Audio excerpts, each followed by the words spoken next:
Hey guys, tonight we're diving into a different kind of history. A history that's less about dates and famous names, and more about the simple, grubby reality of what life was truly like. Imagine you're drifting off to sleep. The low hum of your fan a comforting constant. The soft light from the street lamp filtering through your blinds, and then you open your eyes. And it's all gone. Instead, you're greeted by the cold, damp sensation of mud on your face and a soundscape of grunting pigs and distant, foreign chatter. You've woken up in the middle of a muddy, late afternoon medieval village. Your soft, familiar bed is now a patch of damp earth, and that cozy room has been replaced by the looming, timber-framed walls of a peasant's hovel. Your modern clothes, those comfy sweats and t-shirt, are replaced with coarse, scratchy wool. You probably wouldn't survive this. By the way, your lack of a trade, your clean teeth, your strange accent, all of it would make you a suspicious oddity. So, before you get comfortable, take a moment to like the video and subscribe, but only if you genuinely enjoy what I do here. Let me know where you're listening from, and what time it is for you. Maybe someone else is listening from the future, or the past, from a different time zone entirely. Now, dim the lights, maybe turn on a fan for that soft background hum, and let's ease into tonight's journey together. Your first conscious thought is less a thought and more a sensation, a deep, profound ache in your back. The ground is hard and unyielding, a stark contrast to the memory of your mattress. Slowly, you sit up, wincing as your unfamiliar woolen tunic scrapes against your skin. You're in what looks like a small, enclosed yard, with a few chickens pecking at the dirt and a single, bored-looking pig snuffling near a wooden fence. The air is thick with a smell you can't quite place, a mix of wood smoke, wet earth, unwashed bodies, and something sour and vaguely farm-like. It's not a bad smell, exactly, but it's an all-encompassing, organic smell that your modern nose finds intensely overwhelming. As you stand up, your head swims for a moment. You're not just in a different place, you're in a different reality. The hovel you're standing next to is little more than a single room.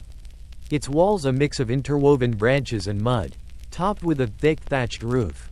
There's no glass in the small window openings, just wooden shutters. A man and a woman emerge from the hovel, their faces lined with sun and age, their clothes simple and patched. They look at you, not with alarm, but with a kind of weary curiosity. It's a look that says, something weird is happening, but we've got bigger problems to worry about. You try to speak, but the words that come out of your mouth sound foreign. Even to you, a garbled, jumbled mess that doesn't sound like your own language. It's a shocking moment of disconnection. You are, for all intents and purposes, a stranger in a strange land. Unable to communicate, you try to gesture, pointing at yourself, then at the hovel, a universal signal for confusion. But they just look on, their expressions unchanged. This immediate language barrier is a critical problem, one of many you're about to face. You remember reading about this, the incredible diversity of regional dialects in the Middle Ages. A peasant from Sussex might barely understand a merchant from Yorkshire, let alone some strange newcomer who sounds like they're speaking gibberish. Historians still argue whether Latin was a more effective lingua franca for the common folk than we often assume. But for now, you're left with a universal language of hand gestures and confused shrugs. The fact that the man is holding a simple, short-handled hoe tells you what you need to know about his profession. He's a farmer, and his day is just beginning, whether you're there or not. This is a world where survival trumps curiosity. Your first impressions are a chaotic mess of sensory input.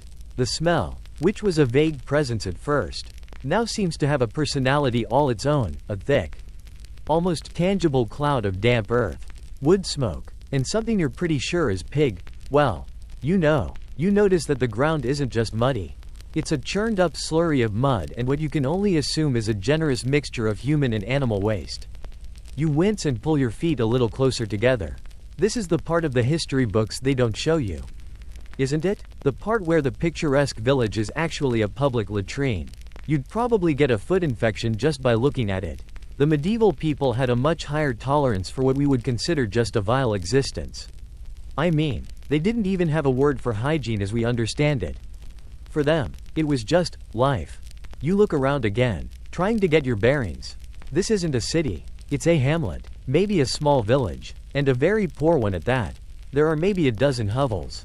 all clustered around a central path that's less of a path and more of a muddy trough. There are no straight lines, no paved roads, no sign of any kind of civil engineering beyond. Let's put the houses here. The roofs are a patchwork of straw and reeds, and you can see smoke curling out of a small hole in the top of each one.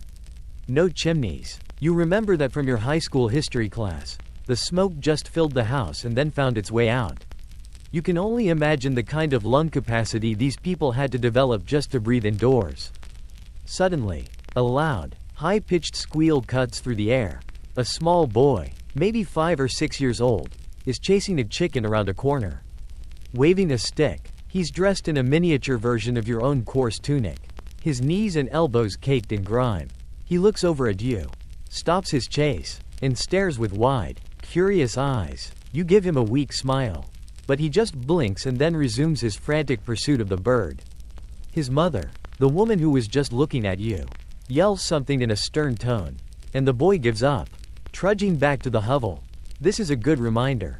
You're not in a historical theme park, you're in someone's home. And they're probably not thrilled to have a weird, mute stranger with suspiciously white teeth hanging around. You're an economic liability, a mouth to feed that doesn't contribute. You start to walk, feeling a little self-conscious. You have no idea where you are, who you are, or what you should be doing. The sun is low in the sky, a hazy orange-pink disk behind the constant haze of wood smoke. This isn't just a lack of air conditioning and cell phones, it's a complete lack of any kind of infrastructure. There are no streetlights, no electricity poles. The only light will be from the fires in the homes and the moon. Assuming it's out, you'd be well advised to find shelter before nightfall. A man carrying 2 heavy buckets yokes his way down the path. The buckets are made of wood, and the water inside sloshes precariously. He stops for a moment, nods to you, and then continues on his way to a well near the center of the village. The well is nothing fancy, just a stone-lined hole in the ground with a wooden pulley system. You make a mental note. That's where the water comes from. You also notice that the water isn't exactly clean-looking. It's murky, and a quick glimpse reveals what looks like a few small insects floating on the surface. Historians still argue whether well water was a primary source of disease or whether it was surprisingly safe due to natural filtration. Either way, you're not chugging a gallon of that right now. This is a world where dysentery is a top 5 way to exit the stage. And you're not in the mood for an unscheduled final curtain call. The sun is beginning its slow descent, and your stomach, ever the drama queen, decides this is the perfect time to stage a protest. You haven't eaten since you were in your own time, which feels like a lifetime ago. A low, rumbling growl emanates from your midsection, and you realize that medieval hunger is a very specific kind of problem. It's not the, I should grab a snack, kind of hunger. It's the, I might actually need to hunt a squirrel, kind. This brings you to your first major challenge. Finding food in a world where everything is either someone else's property or completely inedible. You start to walk again, your feet squelching in the mud with every step. You pass a small, fenced-in area where a few scrawny chickens are pecking at the ground. Their feathers are dull, and they look nothing like the plump, well-fed birds you'd see in a modern farm. A part of you, the part that's used to a grocery store aisle, thinks about just grabbing one. But you immediately know that's a terrible idea. This is someone's livelihood, and you're pretty sure a scrawny chicken is worth more than a stranger's life here. Plus, you're completely unsure how to even cook a chicken without a stove, a clean cutting board, or even a proper knife. You imagine yourself wrestling a chicken and then just chewing on it raw, which is a one-way ticket to a very unpleasant case of salmonella. Or worse, you spot a small vegetable patch next to one of the hovels. The plants are spindly, and the leaves look a bit chewed on, but it's something. A few turnips poke out of the soil. You consider pulling one, but you recall the unyielding gaze of the man and woman from earlier. This isn't a community garden. This is someone's winter survival plan. You're learning very quickly that the line between a good idea and a bad idea is the same line that divides survival from a public flogging. And you're pretty sure you'd rather not find out which side you're on. Your eyes catch a flicker of movement near a compost pile. It's a rat, not a cute, cartoon rat, but a large, greasy-looking rodent. It scurries into a small hole, its tail disappearing with a twitch. And you realize, with a cold dread, That this is the reality of medieval life. Scavenging is a part of the daily grind. The people here are so used to the constant presence of rats and other vermin that they barely register them. This brings up a mainstream historical fact: the widespread presence of vermin and the resulting spread of disease, which was a constant, low-level threat to everyone, while the Black Death was a major event. Chronic illnesses and infections from everyday life were far more common killers. Then there's the water. Remember that murky well from earlier? Now that your stomach is protesting so loudly, it doesn't look quite as bad. You watch as a woman fills a bucket and carries it back to her hovel. You are thirsty, so thirsty, but you're also a creature of the future. A person who trusts the local health department to make sure their water isn't a breeding ground for invisible death. The funny thing is, you've read about this. People in the Middle Ages drank a lot of ale and mead. Not just to get a buzz, but because the fermentation process killed a lot of the waterborne pathogens. It was, in a strange way, a survival strategy. Historians still argue whether this was a conscious choice for health or just a byproduct of a culture that loved its fermented drinks. Maybe it was a little of both. You think about how you'd kill for a nice, clean bottle of purified water right now, or even a lukewarm soda from a vending machine. You finally spot something promising: a small apple tree. Its branches heavy with a few last, slightly bruised apples. They're high up, and you'd have to climb a bit. This seems like a relatively low-risk option. Apples are not a staple food, but they are a seasonal treat. And you're just one person. You reach up, grabbing onto a low-hanging branch, and with a little grunt, pull yourself up. You manage to snag 2 of the apples, one of which you immediately drop into the mud. You pick it up, brush it off on your scratchy tunic, and for a moment, consider washing it. But where? The well is an option. But you're not about to risk a public spectacle. The apple, mud and all, goes into your mouth. It's sour, a little mealy, and tastes faintly of dirt. But it's food. You're chewing on a piece of history. And it's not as romantic as you'd hoped. With a small, sour apple in your belly and the sun finally disappearing below the horizon, your next problem looms large. What to do now? The village has gone quiet. The farmers have retreated into their small, dark hovels. The air is now colder, and the smells of the day have settled into a heavy, earthy perfume. You're alone. The silence is not a peaceful silence. It's the kind of silence that's full of rustling leaves, the distant baying of a dog, and the unsettling thought of what else might be lurking in the dark.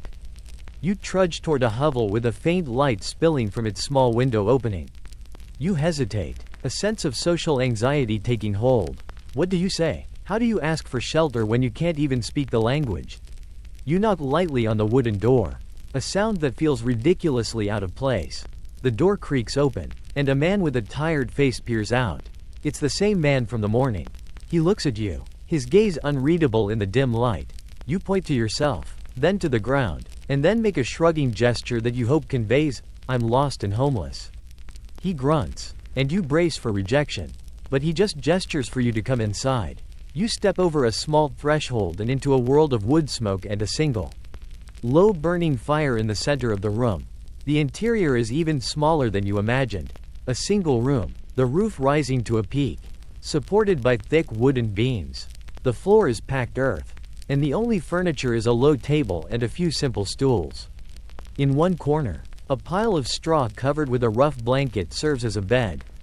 A pot hangs over the fire, and the smell of some kind of stew, thin, watery, and probably made of boiled root vegetables, wafts toward you. You sit on one of the stools, a bit too close to the fire, and realize with a jolt that there's a pig snuffling in a corner of the hut. It's the same pig from the morning. You stare at it, and the pig stares back. It's an interesting arrangement. This is a quirky tidbit you might have read about, but experiencing it is something else entirely. The animals were often brought inside at night, especially during the colder months, both to keep them safe and to provide a little extra heat. This hut is a one-room apartment for a whole family and a pig. The man and his wife, and the young boy you saw earlier, sit down at the table. They eat from a single bowl, using wooden spoons. They gesture for you to join them, and you do, sharing a meal that is, to be honest, a little lacking in flavor but deeply comforting in its warmth. The quietness of the meal is broken only by the crackle of the fire and the slurping of spoons. You notice a small, Worn wooden cross hanging from a beam. It's a subtle but powerful reminder of the deep and pervasive influence of the church on everyday life. Religion wasn't just a Sunday affair. It was woven into the fabric of daily existence. Everyone had a place in this rigid social hierarchy, from the king down to the lowliest peasant, and your place was determined not just by birth, but by God's will. As you eat, you can feel the scratchy wool of your tunic and braise, the medieval equivalent of trousers, against your skin. The clothes are not comfortable, but they are practical. This brings up a mainstream historical fact. Medieval clothing was a clear indicator of social status. The peasant wore undyed, coarse wool. A rich merchant might have brighter colors and finer linen, while a noble would be draped in silks and velvets imported from far away. The clothes didn't just keep you warm, they told everyone exactly who you were. Historians still argue whether the colors available to peasants were as limited as is often thought or if they had access to more natural dyes than we give them credit for. You decide you don't care, you just want something that doesn't itch. The warmth of the fire and the food in your stomach is all that matters. You lean back, the straw of the wall scratching your back, and feel the first real sense of security since you arrived. The next morning, you wake to the sound of roosters crowing. An ancient alarm clock that's both jarring and nostalgic. The air is cool and smells of damp earth and wood smoke. You're covered by a rough woolen blanket, and the straw beneath you feels surprisingly soft. The family is already up and about. The man is sharpening a small axe with a whetstone. Its rhythmic scrape a soothing sound. The woman is kneading a lump of dough on the small table. The boy is nowhere to be seen, likely already outside on his morning chores. You stretch, and the unfamiliar fabric of your clothes feels less scratchy now, as if your skin has already begun its slow, grudging acceptance of this new reality. You're officially a medieval peasant, and your first job is to not look too weird while eating your breakfast. Breakfast is a thin porridge, probably made from barley or oats, served in wooden bowls. There's no sugar, no salt, nothing to make it particularly tasty, but it's warm and filling. You notice a small child sitting in a corner that you hadn't seen the night before. Maybe a year or two old, chewing on a piece of hard bread. This family is bigger than you thought. They eat quickly and in silence. A matter-of-fact start to a day of hard labor. You feel an awkward gratitude. They have so little, yet they shared it with you.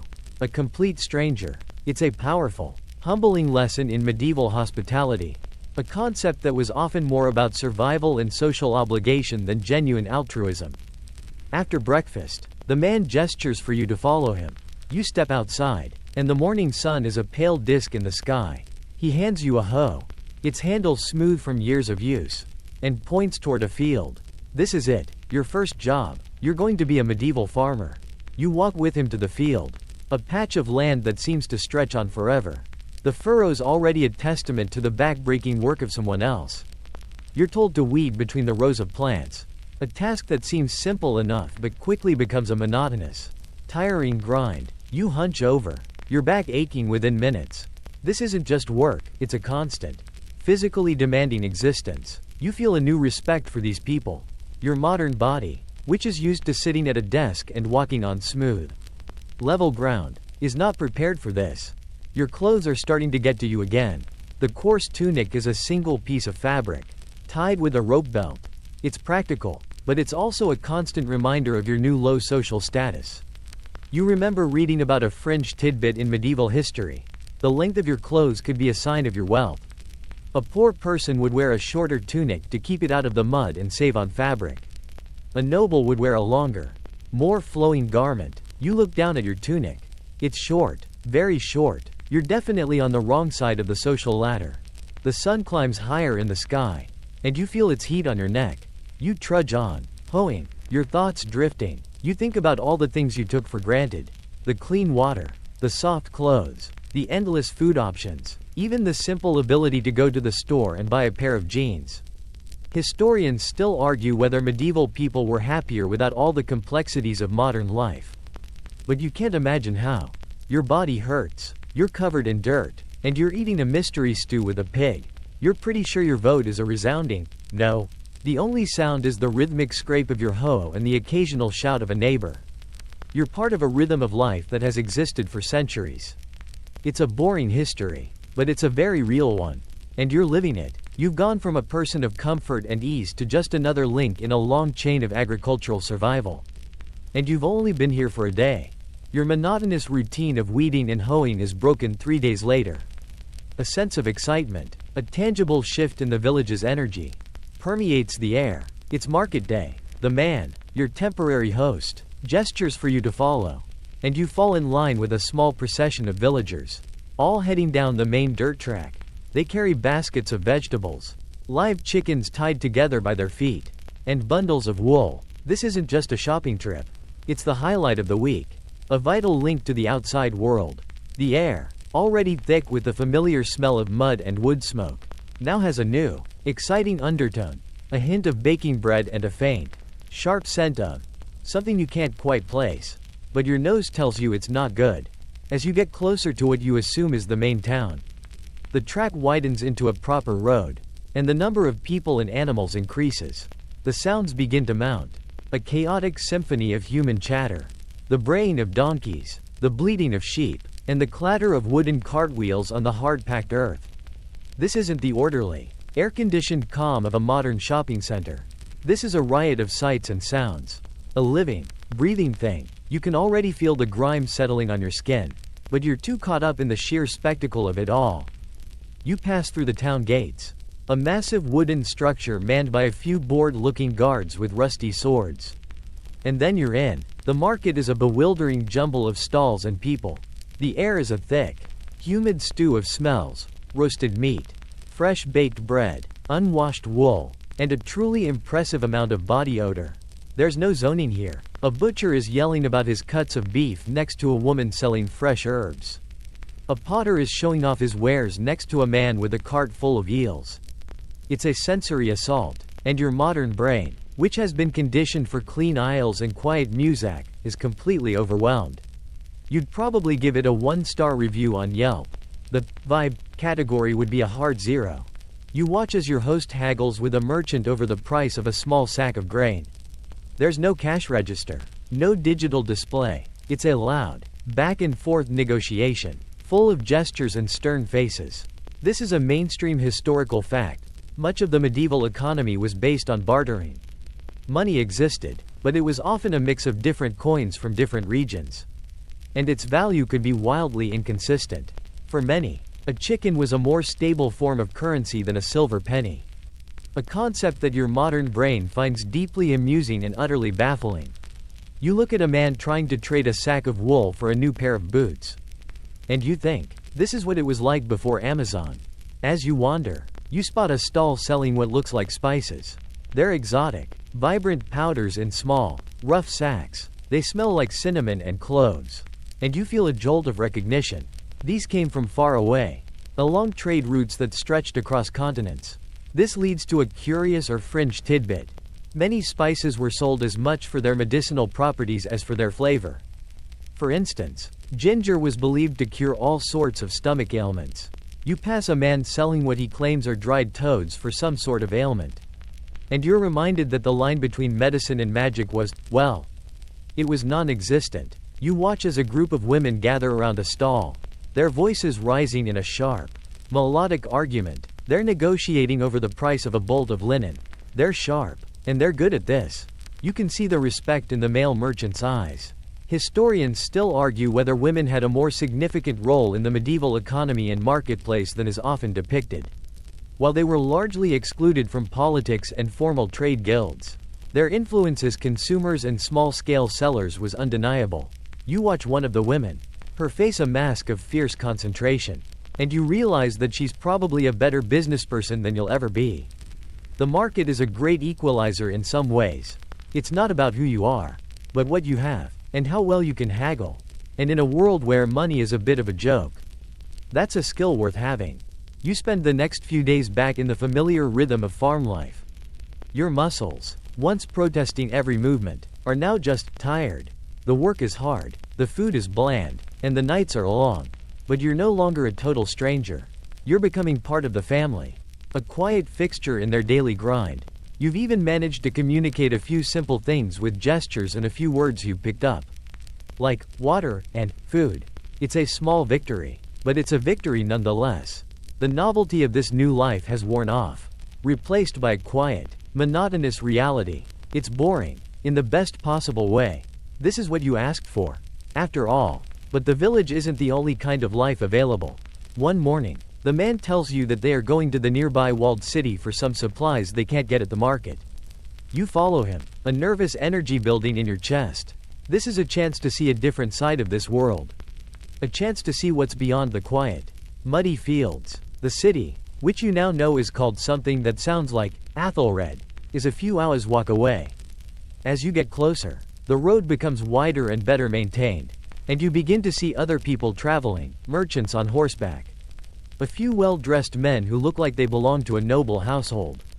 And even a traveling friar with a book tucked under his arm. The city appears first as a dark line on the horizon, a silhouette of stone and towers. As you get closer, you see the massive stone walls, punctuated by formidable gates and watchtowers. You realize, with a jolt, that these walls aren't just for show. They're a necessity. This is a dangerous world, and cities were built as fortresses, a refuge from raiders, rival lords, and whatever else might be out there. This is a mainstream historical fact. Medieval cities were fortified for survival, and their stone walls were a clear display of wealth and power. You think about the difference between city life and country life. The peasant in the country is at the mercy of the elements and any passing army. The city dweller, while perhaps more prone to disease, has the protection of those walls. You pass through the main gate, which is an even more impressive version of the one at the market. The air inside the city is completely different. It's not a farm smell. It's a mix of wood smoke, baking bread, and 100 other, more complex odors. The streets are narrow and winding, with timber-framed houses looming overhead, their upper floors jutting out precariously. You see craftsmen working in their shops, a blacksmith hammering away at a piece of red-hot iron, a tanner with a vat of smelly hides, and a baker pulling a fresh loaf of bread from a stone oven. It's a beehive of activity, a constant, low roar of commerce and life. You notice something else, something strange. People are just throwing their waste out of their windows. It's not just a little water. It's everything. You have to be careful where you step. This is a fringe tidbit, a weird reality of medieval city life. There were no garbage trucks or sewers in the modern sense. People threw their trash into the streets, which were often little more than open cesspools. The thought of stepping in a medieval equivalent of a puddle sends a shiver down your spine. You suddenly feel a new appreciation for that muddy, if gross, village. At least there, the waste was a bit more distributed. As you navigate the winding streets, you see a magnificent, towering church. Its stained glass windows are vibrant, even from a distance, and the sound of bells tolls in the distance. It's a beautiful, imposing structure, and it reminds you of something profound. The city, with all its commerce and chaos, is still organized around the church. Its presence is a constant reminder of the spiritual life that governed everything here. Historians still argue whether the city's growth was driven more by commercial interests or by the political and religious power of the church. You don't know the answer, but you know that in this new world, the church is a dominant force. Its power felt in every aspect of life. You've gone from boring farm life to boring city life. And the difference is, well, the city is just a lot more crowded, and a lot smellier. Your time in the city is a strange mix of fascination and disgust. You navigate the winding streets, trying not to look too out of place. The man, your host, conducts his business with quiet efficiency. He trades a sack of grain for some tools and a small, precious bag of salt. You watch him, impressed by his competence in a world that feels so chaotic and alien to you. The city is a place of extremes. On one hand, there is a kind of sophistication you didn't see in the village, merchants from far-off lands, skilled artisans, and a sense of wealth. On the other hand, there is the undeniable filth, the loud, often aggressive crowds, and the constant presence of poverty. But it's the church that leaves the deepest impression. You visit the Grand Cathedral, a building so immense it feels like it touches the clouds. The light filters through the stained glass windows, casting vibrant, dancing colors onto the stone floor. It smells of old stone, burning incense, and beeswax. The silence inside is a stark contrast to the cacophony of the streets.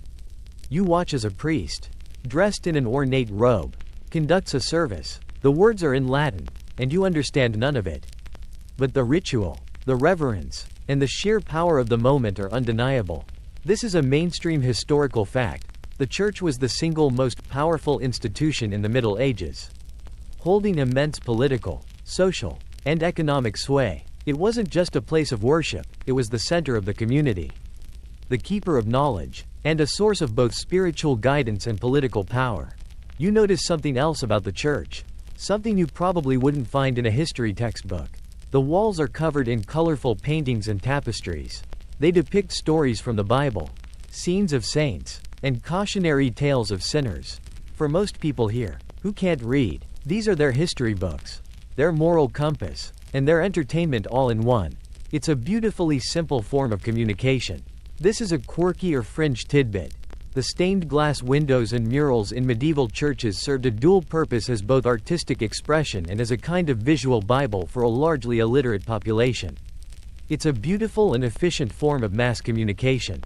You find yourself staring at a terrifying image of a demon-like creature pulling a soul into the fiery depths of hell. And you realize that these were powerful tools for social control. They weren't just pretty pictures. You also notice the presence of different religious orders. A monk, his brown robes simple and practical, walks with a quiet dignity. A friar, a traveling preacher, is speaking to a small crowd, his words passionate and persuasive.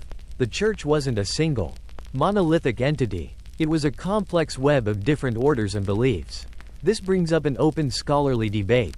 Historians still argue whether the church's dominance stifled intellectual and scientific progress or if it was, in fact, the only institution capable of preserving and transmitting knowledge during this turbulent period. You look at the massive stone blocks of the cathedral, a testament to the engineering and architectural skill of the age, and you know it's not a simple answer. The church was the only force capable of organizing labor and resources on this scale. As you stand there, an outsider looking in, you feel the sheer weight of it all. The beliefs, the superstitions, the unwavering faith, they are as real as the stone walls around you. This is a world where God is not an abstract concept but a tangible presence. And every single person, from the lowliest peasant to the most powerful king, knows their place in the divine order. You realize that you can't just live here. You have to believe here, too, or at least, pretend to. It's a subtle but profound difference. And you're tired, but you're not going to lie. It is pretty amazing. You've gone from boring farm to boring city to boring church. And they are all very, very different. You return to the quiet rhythm of the village, your mind still buzzing with the sights and sounds of the city. The grand cathedral, the crowded streets, the constant hum of life, it all feels a million miles away now. But life in the village has its own set of problems. And they're much more immediate. A woman in a nearby hovel has a terrible cough. A deep, racking sound that carries on the cold morning air. You watch as her family hovers over her, their faces etched with worry. This is a common scene. A constant low-level anxiety that permeates everyday life. A cough isn't just a cough here. It could be the beginning of the end. This is where you get a look at medieval medicine.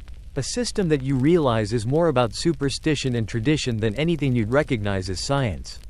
A man from a nearby village, who is known as a cunning man, arrives. He's not a doctor in the modern sense, he's a healer. A wise man, and a bit of a quack. He examines the woman, listens to her chest by pressing his ear to her tunic, and then prescribes a mixture of herbs and prayers. This is a mainstream historical fact. Medieval medicine was a bizarre mix of herbal remedies, spiritual beliefs, and the four humors theory, which held that illnesses were caused by an imbalance of blood, phlegm, yellow bile, and black bile. Doctors might bleed a patient with leeches or make them vomit to restore the balance. You'd probably find it utterly ridiculous. And you're pretty sure you'd rather just take your chances with the cough.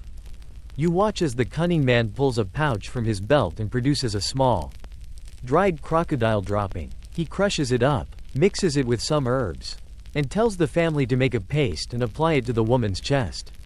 You try not to look disgusted. This is a fantastic fringe or quirky tidbit. Crocodile dung was actually a real ingredient in some ancient and medieval medical practices, believed to have properties that could ward off evil spirits and illnesses. You remember that crocodile dung sunscreen from the ancient Egypt section of a textbook and realize that some bizarre things just stick around. It's a bit like modern fad diets, but with more reptile waste. You just had to sit there, a silent witness to a medical practice that would get a modern person arrested. Your modern knowledge, while vast and full of useful facts, is utterly useless here. You know about germs, about bacteria, about viruses. You know that a wound needs to be cleaned and that the water from the well is probably full of microscopic organisms just waiting to make you sick. But you can't explain this. You can't draw a diagram of a single-celled organism on the dirt floor. Your modern wisdom is a secret that can only save you if you keep it to yourself.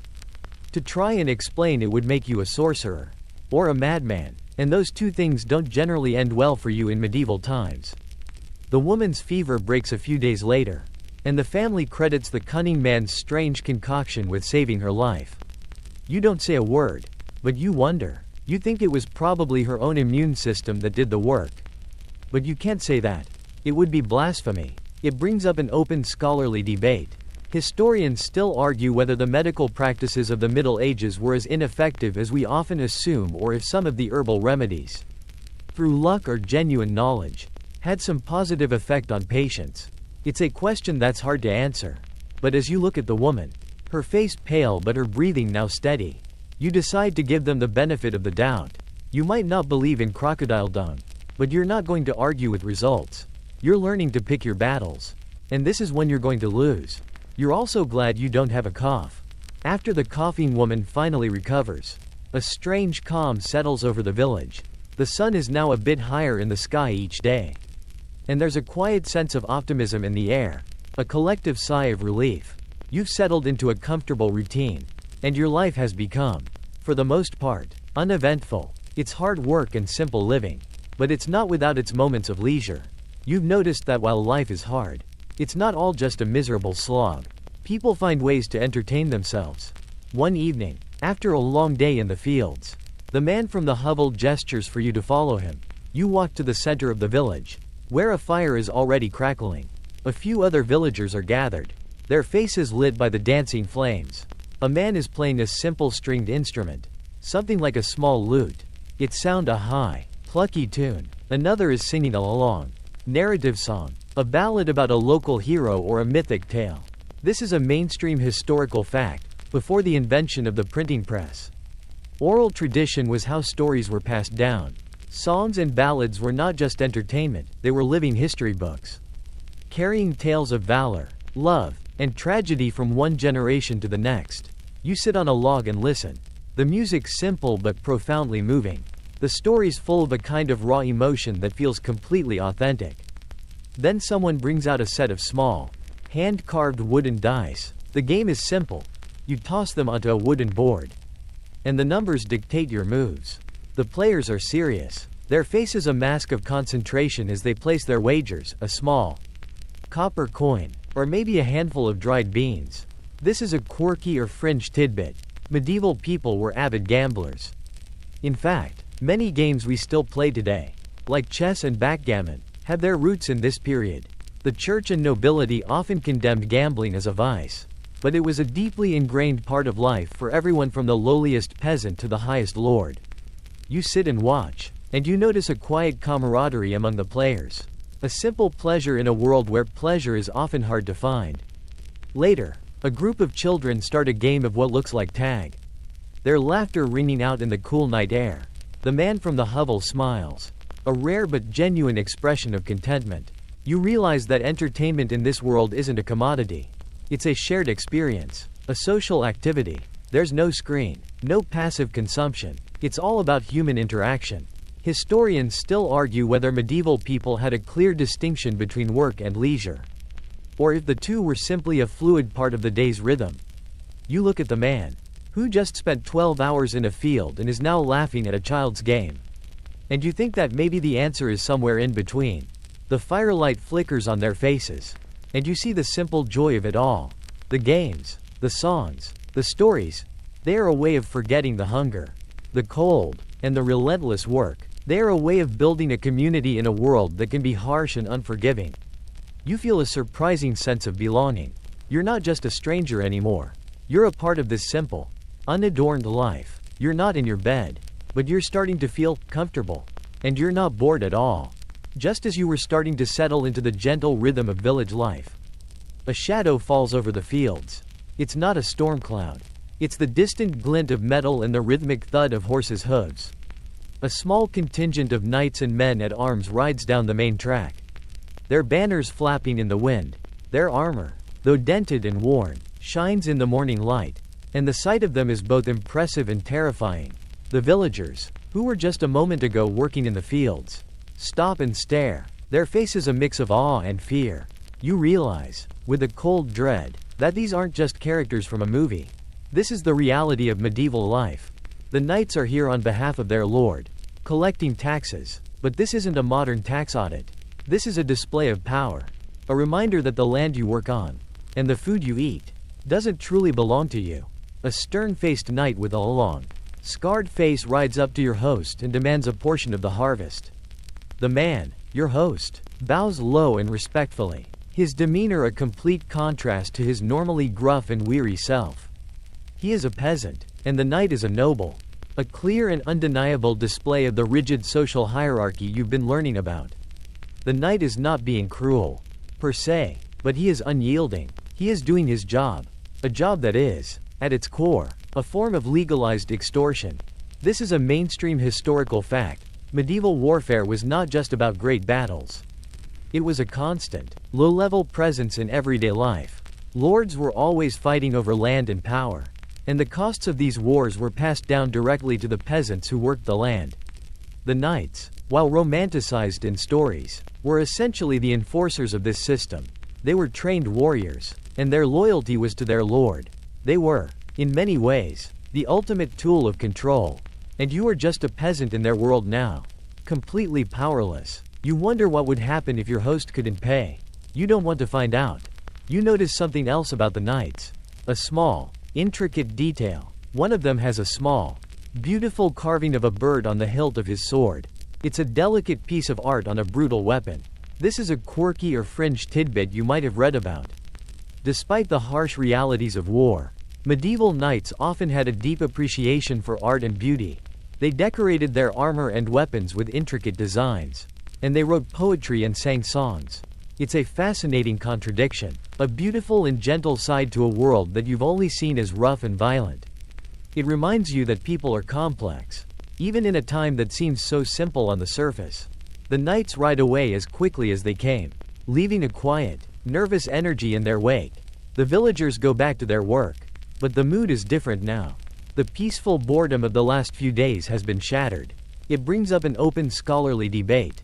Historians still argue whether the concept of chivalry was a genuine ethical code that governed the behavior of knights or if it was simply a form of propaganda used to justify their violence.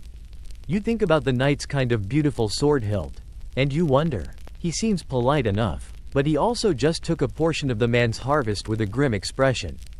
It's a paradox, and it reminds you that nothing in this new reality is as simple as it seems. The unease from the knight's visit lingers in the air for a few days. The villagers are quieter, more focused on their work. You find yourself looking over your shoulder more often. A new sense of vulnerability settling in. But you're not just a passive observer anymore. You are a part of this community. And that means you are subject to its laws, which you are quickly discovering are as simple and brutal as everything else here. One afternoon, a young man from a nearby farm is caught trying to steal a handful of eggs from a chicken coop. The owner of the co-op catches him and immediately raises the alarm. The villagers gather, a sense of grim anticipation on their faces. This isn't a case for a court and a jury. This is a public affair. And the justice is swift and visible. The man who owns the co-op takes the young thief to the center of the village. The young man is made to kneel, and a crowd gathers around him. Their faces a mix of pity and cold judgment. The man who caught him, a man you've seen before but don't know well, explains what happened to the crowd. A few people murmur their agreement.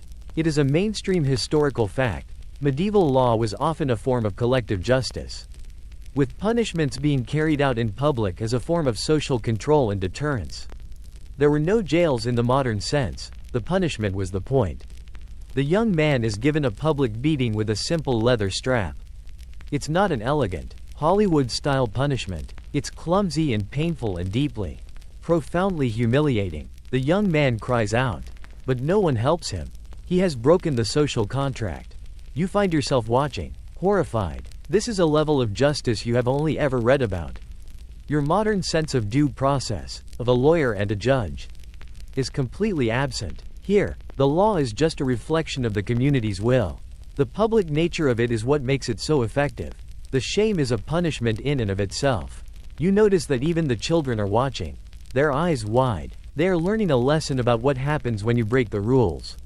The punishment is not just for the thief, it's a message for everyone. After the beating, the young man is released. He stands up slowly, his face streaked with tears and dirt. And he walks away. He is ostracized, at least for a while. This is a quirky or fringe tidbit. Medieval punishments were not always about death or imprisonment. Often, the punishment was designed to make the offender a public outcast. For instance, a person might be forced to wear a sign proclaiming their crime or be pilloried in the town square. It was a way of using shame and social exclusion as a form of correction. It was a surprisingly effective system. You look at your host, and his face is a mask of weary resignation. He gives a small shrug that seems to say, "This is just how it is." It brings up an open scholarly debate. Historians still argue whether medieval justice was more about retribution or if it was a more practical form of community regulation in a world without formal policing. You have a hard time seeing it as a fair system. But you also have to admit that it's probably pretty effective. You're not going to be stealing any eggs anytime soon. The quiet brutality of it all is a stark reminder that this is a world with a very different moral code. And you are a stranger trying to navigate it. Life, in its slow, grueling way, continues on. You've been here for a few months now. The seasons have changed. The leaves on the trees have turned from a deep green to a riot of yellows and reds. And now they're falling to the ground. A silent blanket of decay. The air is crisp and cool. And the evenings are getting longer. You've become a part of the landscape.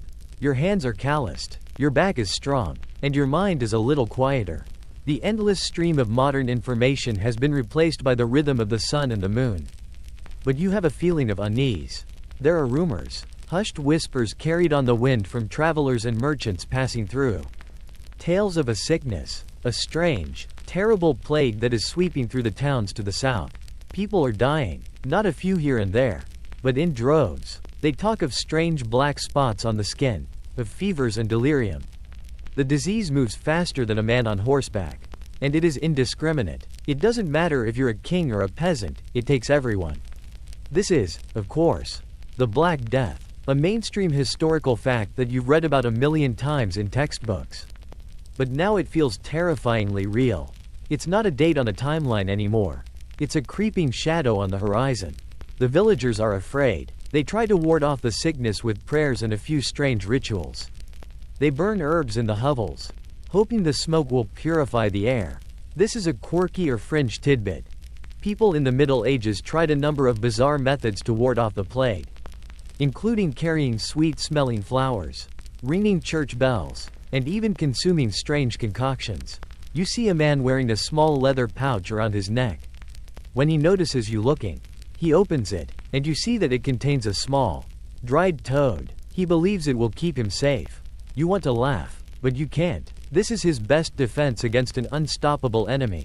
It's a sad, desperate kind of hope. You, with your modern knowledge, know that the plague is spread by fleas that live on rats. You know that the filth of the streets, the lack of hygiene, and the crowded living conditions are the perfect breeding ground for it. You want to shout this from the rooftops, to tell them to burn the vermin and clean their hovels. But you know they would just look at you with blank stares. You are a man who just ate a turnip with mud on it. They are not going to take your word for it. It brings up an open scholarly debate.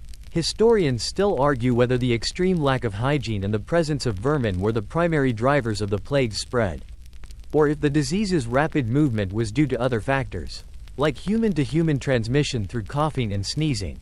You don't have the answer. But you do have a strong urge to get as far away from the vermin as possible.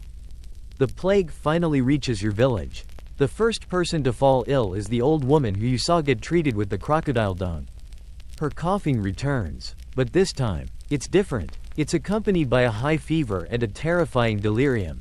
She develops dark, ugly swellings on her neck and in her armpits, the infamous buboes. You stay away. A cold, hard knot of fear in your stomach. The villagers try to help, but they don't know what to do. They pray. They use their herbs, and they ring a small bell. But it doesn't work. One by one, people start to fall ill. The quiet, boring rhythm of the village has been broken by a single, terrifying force, and there is nothing you can do but watch. The plague has turned the boring, predictable rhythm of your life into a waking nightmare. It's not a single event. It's a slow, agonizing grind. The death toll mounts. You watch as families are decimated. The boy who was chasing chickens is now a listless, pale-faced fever patient. The man who owned the chicken coop lies still in his hovel. The sheer scale of it is incomprehensible. You remember learning that the Black Death wiped out a third of Europe's population. But those were just numbers on a page. Now, they are the faces of people you know. The hollowed-out look of their eyes and the dark swellings on their bodies. Yet, in the midst of this unimaginable horror, life goes on in its stubborn, resilient way. The survivors, the ones who aren't sick, keep working. They bury the dead in mass graves. A grim and silent task. They still try to find food. And you start to notice that the death of so many people has changed a lot of things. Land, which was once so scarce and valuable, is now plentiful. There are not enough people to work it. You see a family moving into a hovel that was just recently emptied by the plague. And they have more land than they could have ever dreamed of. This is a mainstream historical fact. The Black Death, while a terrible tragedy, led to a massive economic shift. The sudden labor shortage meant that peasants could demand higher wages and better working conditions. The old feudal system, which was based on the abundance of cheap labor, was now crumbling. It's a strange and unsettling reality that this great tragedy is also a moment of opportunity. As you help dig another grave, you notice a man, a carpenter from the nearby town, is using a tool you've never seen before in the village. It's a sort of hand drill with a crank, and it makes quick work of boring holes into a wooden plank for a simple coffin. You've only ever seen people use a simple awl and a hammer. But this tool is much more efficient. It's a quiet moment, but it's a profound one. This is a quirky or fringe tidbit, despite being labeled the Dark Ages. The medieval period was a time of surprising technological innovation. The wheelbarrow, the heavy plow, the spinning wheel, and tools like the hand crank drill were all invented or widely adopted during this time. They were small improvements, but they had a massive impact on the productivity of daily life. The people around you are living in a world of new tools. Even if they don't recognize them as such, they just know that the work is a little easier. The plague finally seems to be fading. The death toll slows. Life, in its stubborn, unstoppable way, begins to regenerate. You look at the empty fields, the empty hovels, and the faces of the survivors. They are exhausted, but they are alive. The world has been shaken to its core. Historians still argue whether the Black Death was the single most important factor in the decline of feudalism, or if it was just one of many causes that were already at play. You don't have the answer, but you can see the change with your own eyes.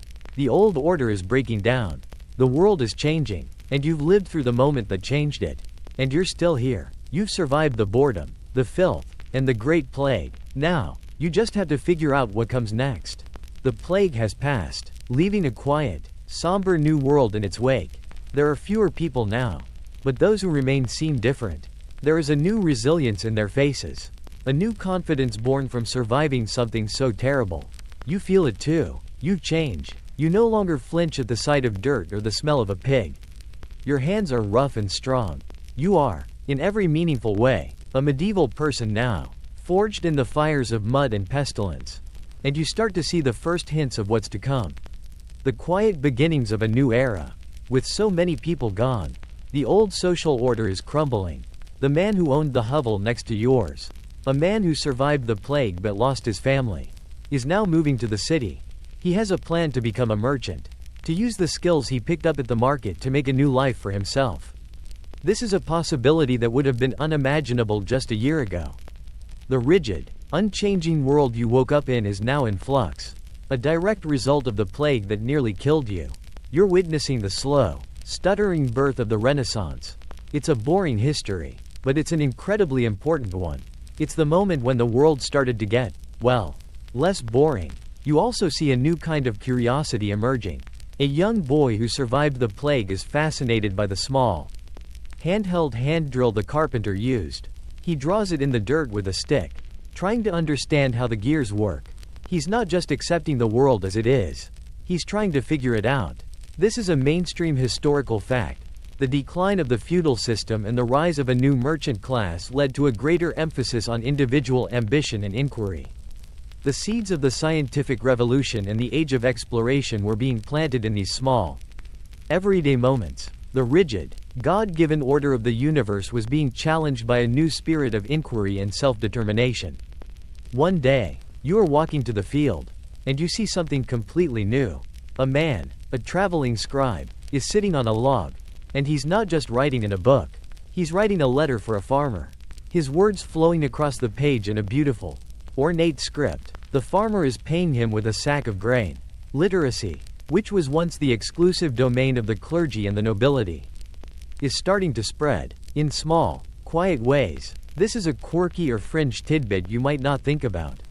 Before the printing press, scribes were vital, but they were rare. Now, with more people having the means to pay, and a growing need for record keeping in a changing economy, their services are more in demand. This is another small but profound change.